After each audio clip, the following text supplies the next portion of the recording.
तो अब हम देखेंगे फ्लेमिंग का राइट हैंड रूल। हेडिंग मैंने डलवा दिया था, ठीक है। तो फ्लेमिंग के राइट हैंड रूल को एक नाम से और जाना जाता है, वो तो मैं मालूम है, डायनेमो रूल। मैंने बताया था डायनेमो रूल बहुत ही सिंपल सा रूल है। ये कहता है कि अगर किसी डिवाइस के अंदर मोशन है, क्या है उसके अंदर मोशन है, और साथ ही साथ क्या है उसके अंदर मैग्नेटिक फील्ड है। ध्यान से सुनो, सिंपल सी बात बोलता है। ये कहता है कि फोर फिंगर पहले रिप्रेजेंट क्या करती थी, तुम्हें मालूम है ना। फ्लेमिंग का मैंने लेफ्ट हैंड रूल तो पहले ही पढ़ा दिया है, अब हमें पढ़ना है फ्लेमिंग का राइट हैंड रूल। और फ्लेमिंग का राइट हैंड रूल कहता है कि अगर फोर फिंगर क्या रिप्रेजेंट कर रही है, मैग्नेटिक फील्ड। फोर फिंगर किसको रिप्रेजेंट कर रही है, मैग्नेटिक फील्ड को। और तुम्हारा जो थंब है, थंब मतलब अंगूठा, अंगूठा छाप समझते हो, अंगूठा क्या रिप्रेजेंट कर रहा है, मोशन को।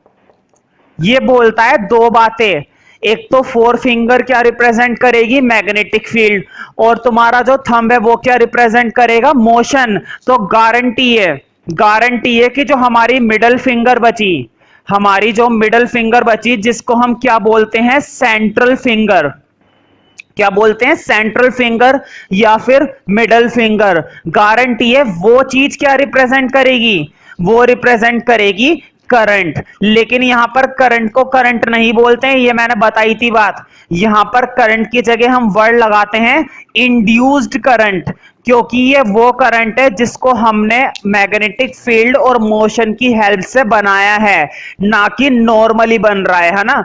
ये नॉर्मल बनने वाला करंट नहीं है, ये करंट तैयार हुआ है मैग्नेटिक फील्ड और मोशन की वजह से।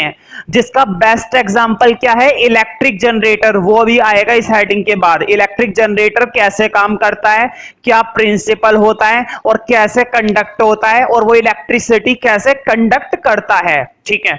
तो इलेक्ट्रिक जनरेटर का भी टॉपिक आएगा, उससे पहले हम फ्लेमिंग का राइट हैंड रूल पढ़ेंगे। अब ध्यान से सुनो और समझो। देखो, तुम्हें मालूम है ना, सिर्फ इन तीन चीजों का खेल है, इन तीन चीजों का।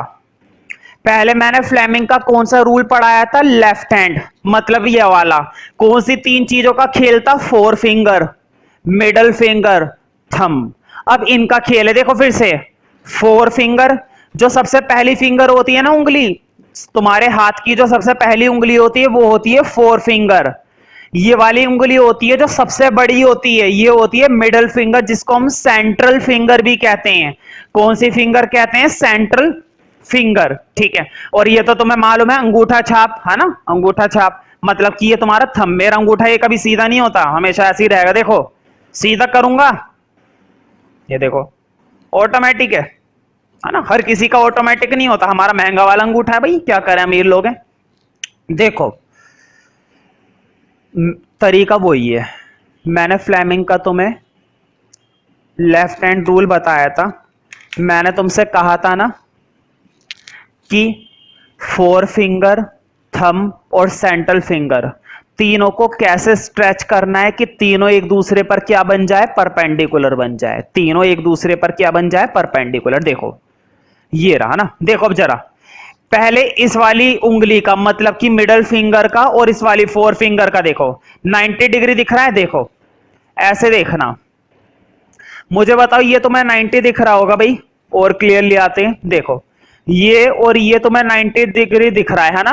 देखो मिडल फिंगर का फोर फिंगर के साथ 90 बन गया। इसी तरह से अब देखो ये वाला, है ना, ये वाली फिंगर और थंब, देखो थंब सीधा नहीं हो पाता मुझसे, ये लो जैसे तैसे मैंने थंब सीधा करा, फिर ऐसी हो गया ना।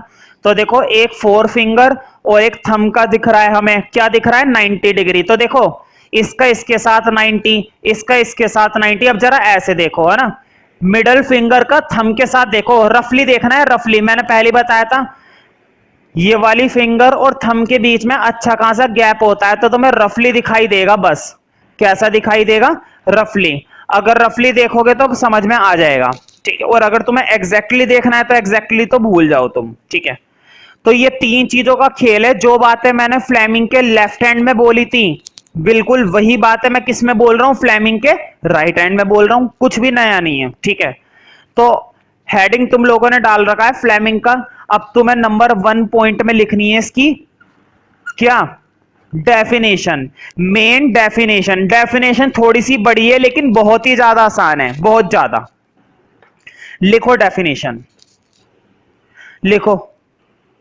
अकॉर्डिंग टू दिस रूल,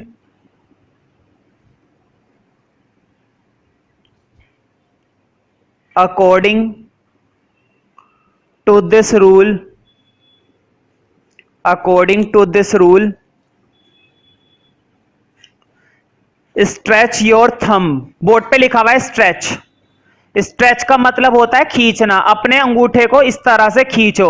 अरे यहां पर खींचने का मतलब ऐसे नहीं उखाड़ दो, है ना, उखाड़ने का खेल नहीं है, उखाड़ वैसे पाओगे भी नहीं, ठीक है। स्ट्रेच का मतलब है अपने अंगूठे को इस पोजीशन में स्ट्रेच करो कि वो एक दूसरे पर क्या बना रहे हो, 90 डिग्री, म्यूचुअली परपेंडिकुलर। म्यूचुअली का मतलब होता है आपस में, और परपेंडिकुलर 90 डिग्री, है ना। According to this rule, stretch, board पे लिखी हुई है spelling, stretch your thumb, comma, four finger, board पे लिखा हुआ है फोर फिंगर, ये रहा। Stretch your thumb, comma, four finger and central finger of your right hand, of your right hand, अपने सीधे हाथ की, है ना। According to this rule, stretch your thumb, comma, four finger and central finger of your right hand, of your right hand, ठीक है। Such that, लिख लोगे such that, SUCH, such that they are mutually. Board पे मैं spelling लिख रहा हूं mutually की।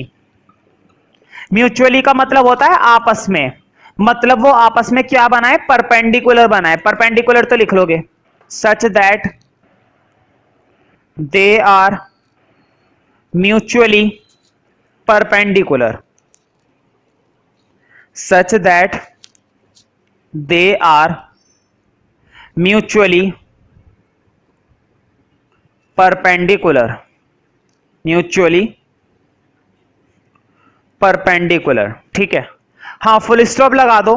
फुल स्टॉप के बाद लिखो, इसी के अंदर लिखो, इफ फोर फिंगर रिप्रेजेंट, बताओ फोर फिंगर किसको रिप्रेजेंट कर रही है, फोर फिंगर रिप्रेजेंट कर रही है मैग्नेटिक फील्ड को। लिखो, if four finger represent the direction of magnetic field, four finger represent, four finger represent the direction of magnetic field, direction of magnetic field, comma, thumb represent, thumb board पे लिखा हुआ है, ये रहा, thumb represent direction of motion, thumb represent direction of, thumb represent direction of motion, ठीक है। तो देखो, फोर फिंगर क्या दिखाएगी, मैग्नेटिक फील्ड, थंब क्या दिखाएगा, मोशन। तो गारंटी है कि सेंट्रल फिंगर किसको दिखाएगी, करंट को। और कौन सा करंट, इंड्यूस्ड करंट, ठीक है। तो लिखो देन, THEN, ये वाला देन, THEN, है ना, देन। लिखो then central finger represent the direction of, then central finger represent the central finger represent the direction of induced current, central finger represent the direction of induced current, direction of induced current, ठीक है।